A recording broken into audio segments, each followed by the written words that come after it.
Right, okay. Right, I'm going to do a demo this morning on about gridding images, which Kathy requested, so I thought I'd do that. And I thought this would be, so still on the people theme, I was thinking like multiple figure studies and compositions. This would really relate well to this, because when you get a really complicated subject and you want to get it from, say, a photograph or a drawing onto some other surface, gridding is a really good way of just breaking it down into manageable parts or manageable pieces. Okay. There's different ways to do gridding. You can get apps to go on your phones and your iPads and things like that. So if you're working from those sort of devices, you can get a grid up, and then it will tell you how big to make your grid on the surface. This was a way, I think I worked this out for myself when I was at college, and I just found it a straightforward way of making a grid. Oh, the other thing I wanted to mention also, as well as grids, is using viewfinders when you're drawing. So last week, I think I was talking a little bit about shapes and looking for positive and negative shapes. So say within this picture, you've got a very definite sort of negative shape in there, almost like one there, perhaps up to there. But actually around the figures there aren't any, so that's where I find it really useful to use a viewfinder. And you can also do this if you're drawing people from life, do that sort of thing. So if I did that, for instance, I've then kind of created this shape here, or maybe the top of their head round to there. So it's a way of basically putting a border around something. I've always found this really useful, and I use this idea I used to use this a lot when I was teaching life drawing and looking at the students' work and thinking, well, actually, this person's got their shoulder coming over here. And if I look at these sort of negative shapes, it helps me to see what's wrong with the drawing, both my own drawing or somebody else's. So it's something that I do actively use as an idea. So you can get into the habit of looking at shapes and spaces around your subject as well as the subject yourself. Makes it a lot easier. So that's that a little bit. So the next thing is actually creating a grid on here and a grid on here. I've started some of this process just to speed it up a bit because it's a bit slow and laborious. So you could cut something like that. You could cut the border off or fold the border off and actually draw the grid straight onto the photo if you wanted to do that. What I tend to do is draw the grid on a piece of plastic, like a plastic sleeve like this, and then I can always take it out if I want to, and it doesn't, I can reuse the photos. So the way I go about that is to, first of all, get a piece of paper the same shape as the image. So that's what I've done here. So basically I've just got a scrap bit of paper and just offered it up here and mark it off, top and bottom. Then you cut that bit off and do the same here. You can mark that and that. So there's no sort of having to measure as such, it's just transferring measurements, which in a way are the most accurate you can do. It's the most accurate way of transferring measurement. I learned that in engineering. So that's that. So just chop those back, you've got this. That's your shapey picture. I then want to make sure that this shape is the same shape as my board. So the way to do this is to line up two sides like that. And you just want to get a straight edge. Which I have here, some extra long straight edges. And basically, so you're going through that corner and this corner, and where that carries on, where that ends, that's the point at which to chop that bit of board off.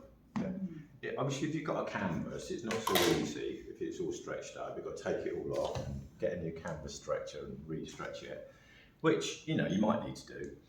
If it was canvas, maybe you chop some of the image off, or you could just add a bit of image on, add a bit of space on. So that's more difficult, but yeah, and then almost like do it in reverse. Start with this corner to that corner, and then put your image sort of in here, and then that would tell you, if you can line up the two corners, that would sort of tell you how much to chop away. It's easy to do with that. We go from that corner to that corner. So that would take me to there. So basically I'd have to take that much off of the image, either at the top or the bottom, or you could break it up and do half each. Yeah. Is everybody with me so far? Yeah. So really with that diagonal, any rectangle on that diagonal, if you wanted to make a small version, it's going to be the same ratio of that side to that side, it's going to be this side to this side. Right, so we'll just get that and just transfer that down there.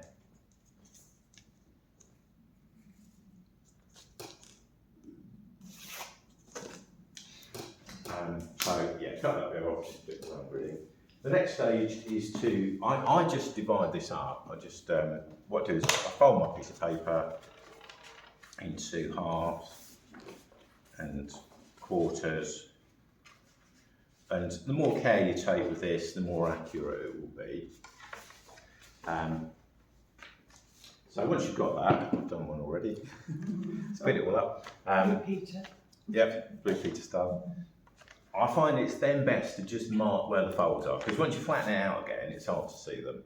So just mark where the folds are. I'm just move this over so we can transfer that on. So that's I've got my quarters, and then you need like a permanent marker. So I've got a few of these if you want to have a go at this. And some of these images have got plastic sleeves. If they haven't, just kind of take a plastic sleeve off. If you want to have a go at this, take a plastic sleeve off and just try it on there. It's then just a matter of just transferring that over. So just carefully lining that up. So that's the top and bottom, and then sides.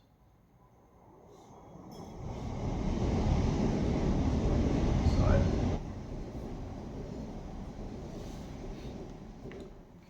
Then you can just rule across. I'll just do a couple, but obviously you would do them more. I just do a couple to start with. A couple that way.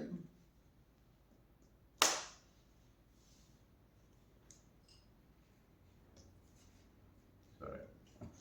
And do one there.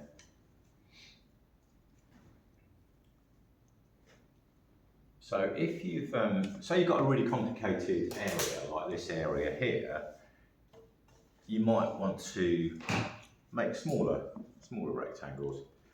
So again, I'll just fold one corner in, and then I can just transfer that over to the grid. It's a little bit difficult to see that, isn't it? Perhaps I need a darker line. And I'll do the same this way. So you can then just subdivide that, and then where all the faces are and the details, that just helps to make that smaller. So that's getting the grid onto there. Getting the grid onto the board, I can't really fold the board, so I'll just get a couple of strips of paper. And that's the easiest way to do that. I haven't actually done this bit yet. So you want one for the height. Just draw that down. So that can be that one, and one for the width. So just going obviously from that line, on the whole board width. There. So just cut the bits off that we don't need.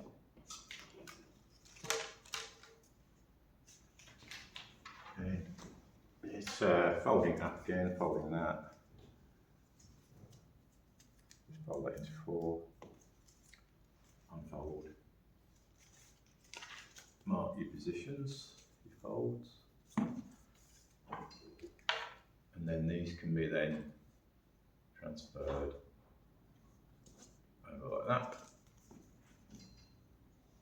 I usually use, either I use a pastel pencil or use paint itself, like oil paint or something like that.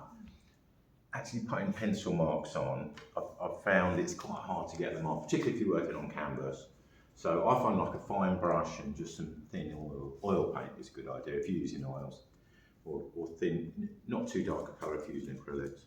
Same for the, for the bottom.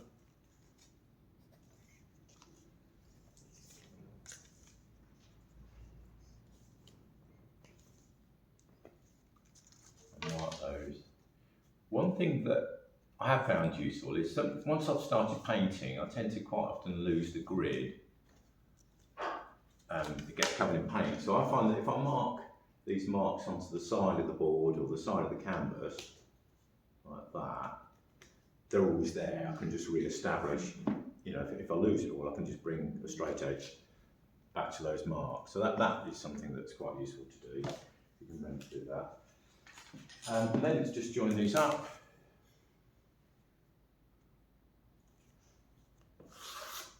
Again, the more care you take. Whoops.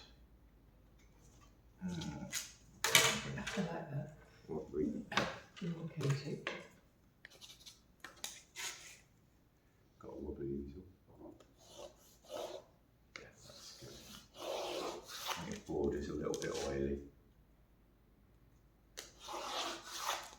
And then I'll just mark these ones. And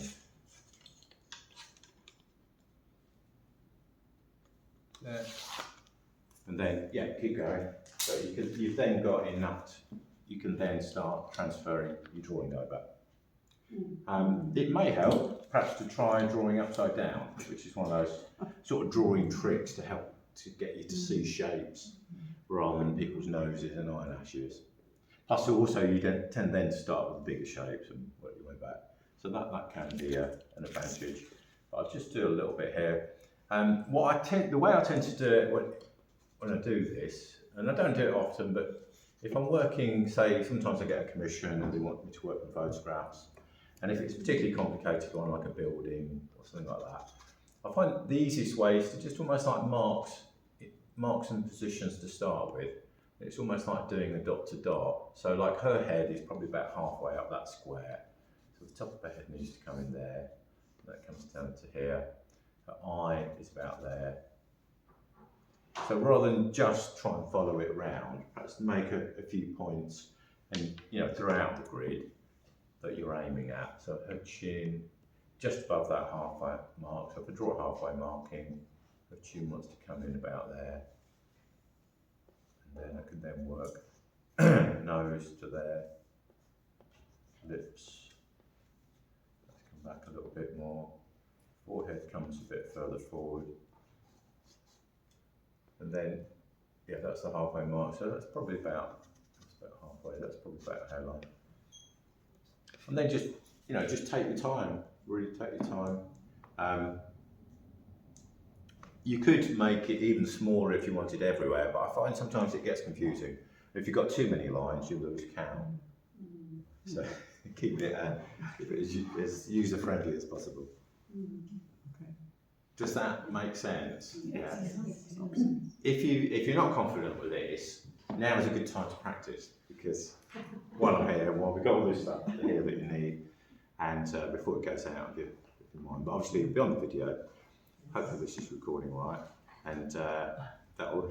Yes. Is it? Definitely. Yeah. The Tuesday one didn't. No, that's right.